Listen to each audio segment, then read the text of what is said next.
Então tu vê, para ficar fácil de compreender, eu vou fazer símbolos aqui para mostrar o que está acontecendo. Eu tinha gelo, então é H2O, a menos 30 graus Celsius, e eu tinha uma massa de 20 gramas de gelo.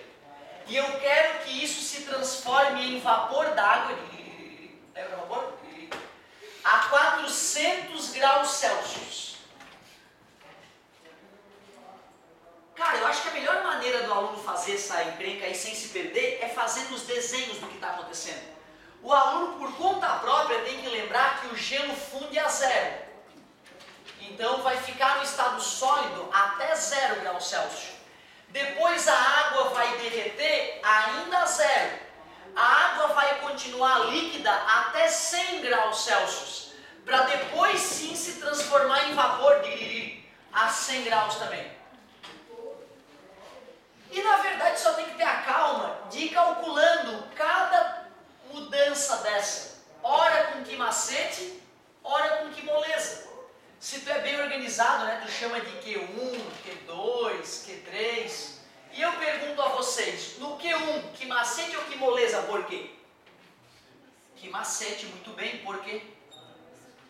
Porque não tem mudança de estado físico, é uma boa maneira de pensar. Outra maneira de pensar, porque a temperatura variou. E se a temperatura variou, tem que usar uma fórmula que tenha variação de temperatura.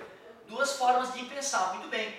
Massa de água, 20. Czinho do gelo, fica tranquilo que isso vai ser fornecido, tá? Numa questão dessa, o cara te fornece o Czinho do gelo, que é 0,5 calorias por grau Celsius. O Czinho da água líquida, 1 caloria por grau Celsius, a própria definição de caloria. O Czinho do vapor, que é 0,45 calorias por grau Celsius, tem vestibular que usa 0,5 como se fosse do gelo. O L de fusão da água, 80 calorias por grama, também seria fornecido, exceto no ITA, né? O ITA não fornece nada. E o L de ebulição, da água, 540 calorias por grama. Isso tudo seria fornecido, tá? A gente fiquem tranquilos, na UFSC. 0,5. Variação de temperatura, foi de menos 30 para 0. 0, menos 30. Esse menos tira muita gente da jogada. 20 vezes 0,5 é 10, e 10 vezes 30, 300 calorias foram necessárias só para aquecer o gelo. Depois eu vou lá e calculo o que moleza. Que moleza porque está mudando de estado físico, que moleza porque não está variando a temperatura. A massa é 20 e o calor latente de fusão 80, totalizando 1.600 calorias só para derreter o gelo. Vamos aquecer a água, que macete na água. Massa de água, se não houve mudança do físico, continua. Se não houve perda de massa, continua os mesmos 20 gramas de sempre. O Czinho da água nós conhecemos, esse tem que saber, tá? O calor específico da água tem que decorar mesmo. Variação de temperatura, cuidado, hein? Esse é o início, esse é o fim para o Q3. Então é final menos inicial, 100 menos 0. Muito comum o aluno se distrair nessa hora e usar temperaturas de outros momentos. Quantidade de calor 3, 20 vezes 100. 2.000 calorias para aquecer a água. Vamos vaporizar essa água, Q4, que moleza. Massa de água 20, calor latente de ebulição 540. 2 vezes 54, 108. Mais 2 zeros.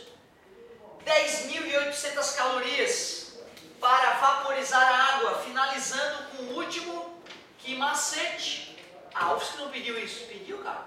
A massa é 20, o Czinho do vapor 0,45 e cuidado, a variação de temperatura seria 400 menos 100, seria 300. 20 vezes 0,45 dá 9 e 9 vezes 300, 3 vezes 9, 27. 2.700 calorias. Como a questão pedia a quantidade de energia para fazer essa transformação, no final basta somar cada uma das quantidades de calor. Que total igual 300 com 2.700 dá 3.000. 3.000 mais 2.000, 5.000. 5.000 mais 1.600, 6.600. 6.600 com 800, 7.400 mais 10.000, 17.400 calorias. 1, 2, 3, 4, 5. Esse com esse deu 3.000, 5.000, 6.600, 17.400. Simpson, como é que a UFSC pedia para marcar isso no gabarito? Pedia para dividir por 1.000, certo? E desprezar as casas após a vírgula. Então, o nosso gabarito daria 17,4 quilocalorias, né? A gente marcaria 17. Certo?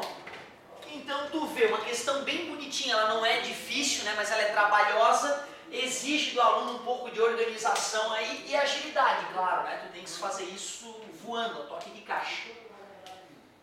Um outro exemplo já um pouquinho mais divertido é quando a gente mistura água quente e água fria, ou chocolate com água, ou qualquer duas coisas, quente e fria, e pergunta qual é a temperatura de equilíbrio térmico. Essa é uma questão famosa também, que a gente tem que treinar. Tanto quando envolve estado físico, mudança de físico, quando não envolve estado físico. Eu vou começar com uma situação mais light, onde não há mudança de estado físico, para depois a gente fazer a grande questão da matéria envolvendo mudança de estado físico. Então a questão clássica aqui para iniciar. Esse foi o exemplo 1, né, digamos, da calorimetria. Vamos ao exemplo 2.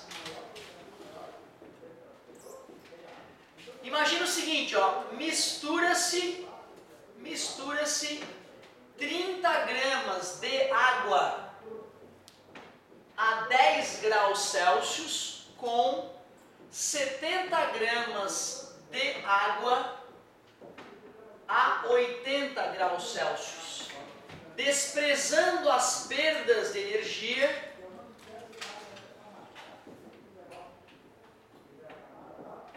determine a temperatura de equilíbrio térmico.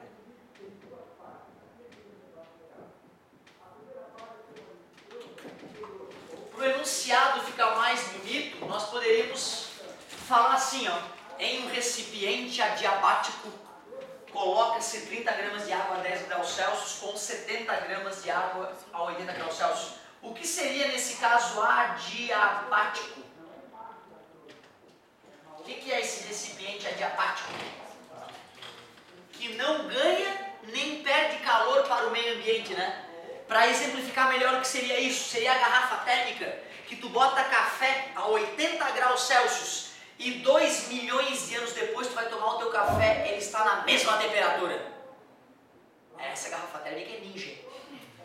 É o isopor que tu bota a cerveja gelada a menos 3 graus Celsius e 12 bilhões de anos depois tu vai abrir e tá a menos 3 graus Celsius. Nossa, que caixa térmica, essa é das boas, né, cara?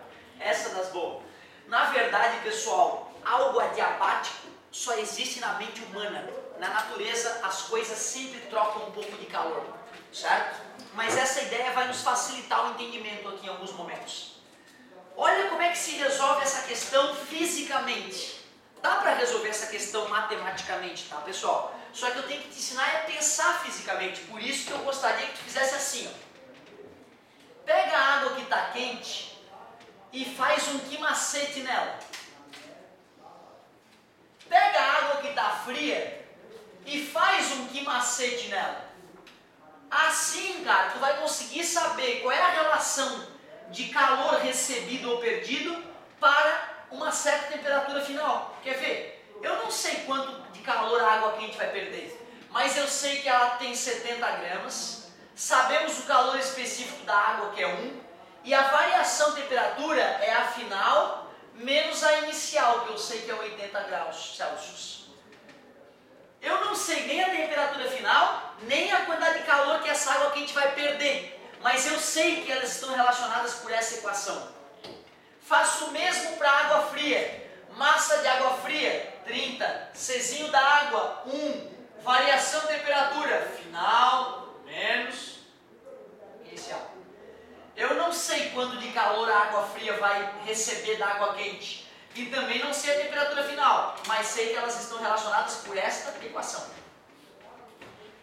Agora, peraí. Já que ele falou que era para desprezar as perdas de calor, tu deves concordar comigo que cada maldita caloria perdida para a água quente vai para a água fria. Por isso que eu posso usar algo que a gente chama de princípio das trocas, né? Tá bom. Princípio das trocas de calor. Que história é essa de princípio das trocas de calor? Diz que o calor recebido mais o calor perdido tem que dar zero. Sempre que dois corpos estão trocando calor exclusivamente entre si, tudo que um ganha, o outro tem que perder. Se a água quente perde 100 calorias, menos 100, calor perdido. A água fria recebe 100, mais 100 com menos 100, zero. Isso não vai estar no formulário, tá? Que recebido mais que perdido igual a zero é uma ideia. Tu tem que entender essa ideia. Agora que eu montei as equações, basta jogar no princípio das trocas de calor para liquidar a fatura. Água quente vai perder, água fria vai receber. Quanto que a água fria vai receber? 30, que multiplica TF menos 10. Quanto que a água quente vai perder? 70, que multiplica TF menos 80, igual a zero. Eu já fiz o vezes 1 ali, né, que não fede nem cheira. Fazendo a distributiva, 70 TF menos 300, mais distributiva, 70 TF menos 7 vezes 8, 56 com 2 zerinhos. Letra para um lado, número para o outro, foi assim que a professora do Fundamental me doutrinou. 300 com 5 e 600, 5 e 900 negativo, passa para o outro lado, positivo. Passa o 100 dividindo, temperatura final 59 graus Celsius. E eu acho que eu errei. Porque, pô, se uma temperatura era 10 e a outra era 80, não tinha que dar 45 bem no meio? 10 mais 80 é 90, e era para dar 45. Não? Se não, por que não? Ah, é verdade. Na verdade, se as massas fossem iguais, a temperatura de equilíbrio seria a do meio, a média. Como as massas eram diferentes, tem que ficar mais próximo de quem tem mais massa. Quem tinha mais massa era o cara quente, a 80, tem que ficar mais próximo de 80. Ou ficou? Então já estou seguro, estou achando que eu acertei. Tu deves fazer essa análise, porque às vezes a resposta que tu encontra é absurda. E aí tu só olhando com bom senso, tu já vê errei. Aí tu procura teu erro e resolve ele. Eu vejo muitos alunos resolvendo essa questão fazendo uma média ponderada. Faz uma média ponderada entre 10 graus e 80 graus, usando como peso de uma das temperaturas 30 e o peso da outra temperatura 70. Assim tu vai, sem usar uma gota de física, achar a temperatura. Só que isso não te habilita a pensar em problemas fisicamente. Esse é o detalhe. Por isso que eu recomendo que tu faça dessa maneira. Faz o que macete nos diferentes corpos que foram postos em contato e depois, usando o princípio da troca de calor, soma cada uma dessas equações igual a zero. Mas a questão Ninja Mutante Power Plus é que eu vou mostrar agora. Se eu misturar água e gelo e pedir a temperatura de equilíbrio térmico, aí começa a ficar bom.